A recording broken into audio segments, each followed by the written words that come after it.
I run a shop that buys and sells bizarre items. Part 2. I mentioned in my last post that I had another customer to attend to.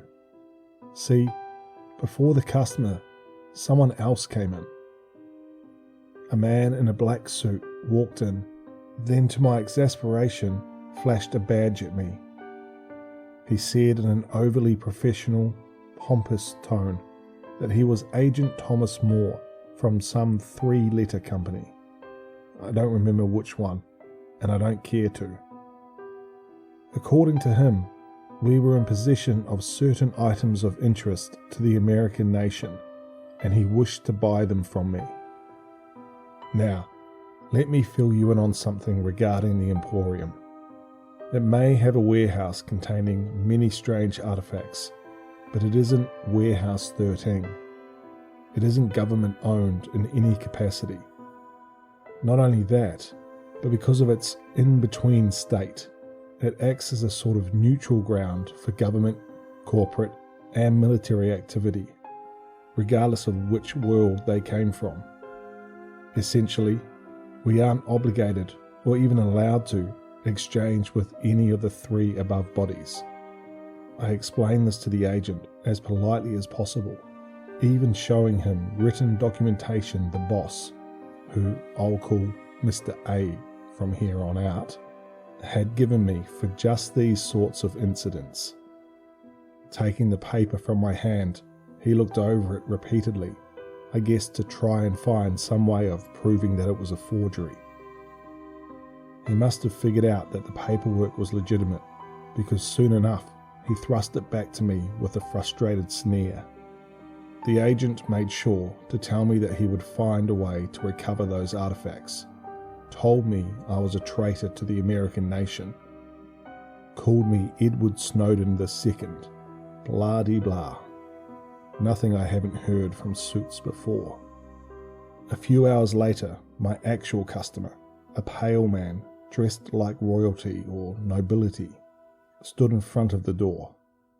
He smiled with impeccably white, sharp teeth as he knocked on the glass. After a moment, he made a motion of clearing his throat, and I immediately remembered my etiquette. Rushing to open the door for my vampiric customer, I apologized for my rudeness, but he just held up a clawed hand and told me it was no problem. Happens all the time. Relieved that I wasn't about to become his next meal, I got back behind the counter and waited to hear if he wanted to buy or sell something. He had come to make a purchase, asking for a certain family heirloom that had apparently been stolen and sold to the Emporium. A sword that could drain the blood of whoever had been cut by it. Asking him to wait a moment, I typed in his name, the details of the product, and stepped back into the warehouse. Shortly thereafter, I gave him the price, 30,000 blood crystals, which are exactly what they sound like. Nodding, he opened an old-fashioned bag, rifled around through it, then produced the proper amount and handed it to me. Smiling affably, well, as affably as you can when you have long, blood-drinking fangs in your mouth, he shook my hand and thanked me. Ignoring the icy cold feel of his hand, I thanked him as well for his patronage.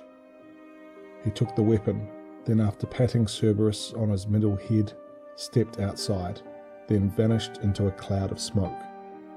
Most vampires are very polite when they visit. The ones that aren't are usually going through something, like blood withdrawal, or else they're just arrogant scumbags. But hey, who am I to judge, right? Some hours and several customers later, Mr. A called. He asked how things had been going. I gave him my report, and he groaned at the mention of Agent Moore.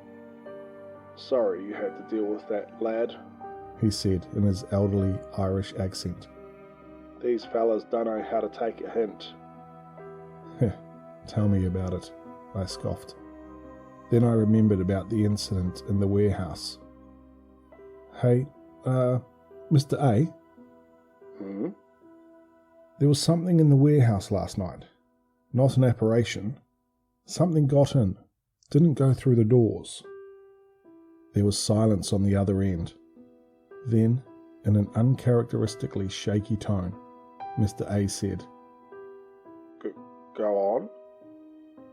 I described the creature, and he began muttering nervously to himself. He stopped, then cleared his throat. He proceeded to explain that this creature was called the Vagrant. According to him, it had been hounding him for years, giving threatening phone calls, entering the shop through the warehouse despite there being no way of doing so, and killing several previous owners of the shop. He sighed and said that he understood if I wanted to quit, knowing that last bit of information. I was surprised, to be sure, but I told him that I didn't have much to go back on if I did quit.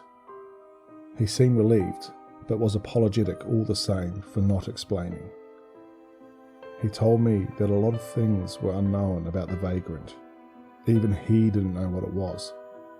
And after he had first encountered it, he went to them, the beings who granted him this place to make this shop, and demanded an explanation. They were apparently just as confused and unnerved as he was. Now, just let that sink in. Eldritch beings that own a limbo-esque dimension are unaware of a creature able to enter and exit pocket dimensions, and are straight up disturbed by it.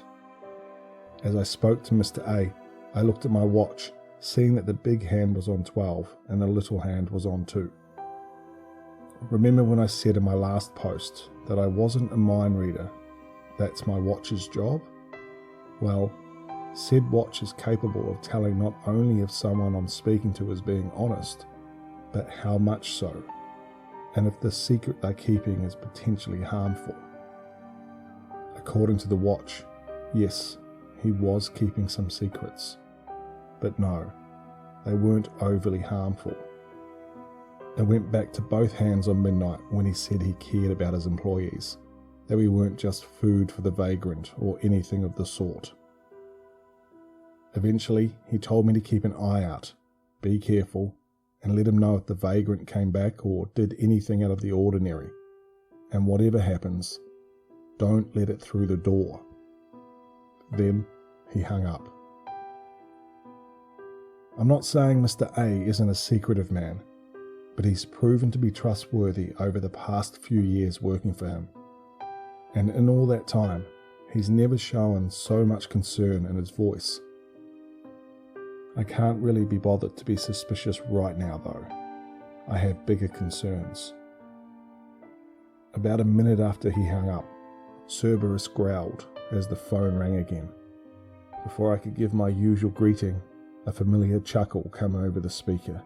Then a raspy voice said, The old man still thinks he can keep me out. Tisk, tisk, tisk. Last night was as close as I've gotten. Never know, I might be able to get closer next time. Shaking, I slammed the phone on the receiver. It kept ringing, but I refused to answer. A nearby slot began printing out pieces of paper with the transcribed messages of the Vagrant.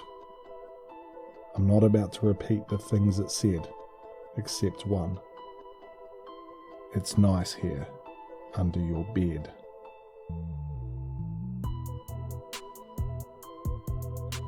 That was part 2 of the story I Run a Shop That Buys and Sells Bizarre Items by mR-gray42.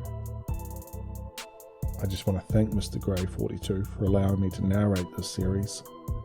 If you're new here, please consider subscribing, and as always, stay tuned for one more nightmare.